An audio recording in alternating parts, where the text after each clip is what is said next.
Okay, another type of hadron you should know about are the mesons.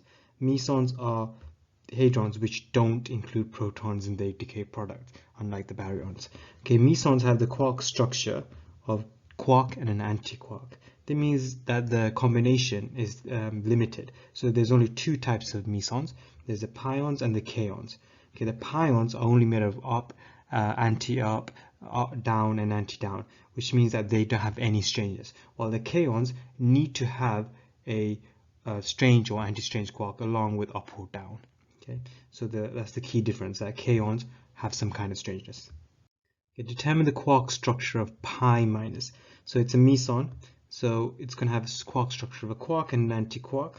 Okay, and because we need to make it negative and we're limited, we can only use up or down because we can't use a strange one that would make it kaon.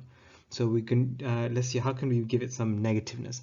Well, I would use, for example, the down quark, and if we use anti-up, then that would make it negative. So that actually works out. You can see that down quark is minus third and the anti-up is going to be minus 2/3.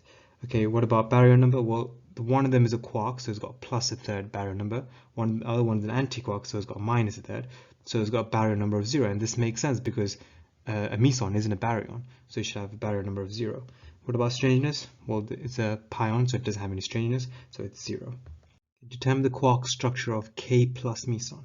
So again, it's a meson, so it's going to be a quark and antiquark, and we know this one needs to have either a strange quark or an anti-strange quark to give it that strangeness.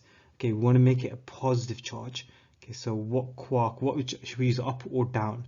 Well, if we use the up quark, we'll give it some 2/3 of the positiveness, and if we use an anti-strange, we can give it the remaining plus the third. So there you go. So you can use those to get the charge there. So what about baryon number? Again, this is going to be true for all mesons. It's going to be 0. And strangeness, well, the anti-strange quark has a strangeness of +1.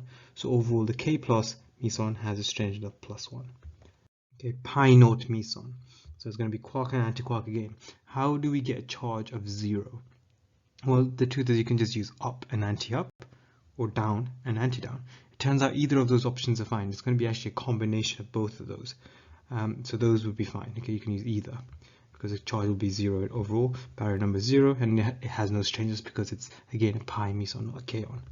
Okay, K naught bar or anti-K naught meson. It has a strangeness of -1, so it's still a meson, so a quark and anti-quark. To give a strangeness of -1, we need to have a strange quark in there. Okay, then to cancel out that charge and give it a 0 charge, we'll need to have a plus a third charge, so that needs to be an anti-down. Okay, so you go give this a go, and you can see it works out. So this one here, you do need to memorize the fact that it has a strangeness of -1, and of course, if you want to figure out the quark structure of a K naught, it's just going to be the opposite of this. So it's going to be strange bar and down, which means that it has a strangeness of +1.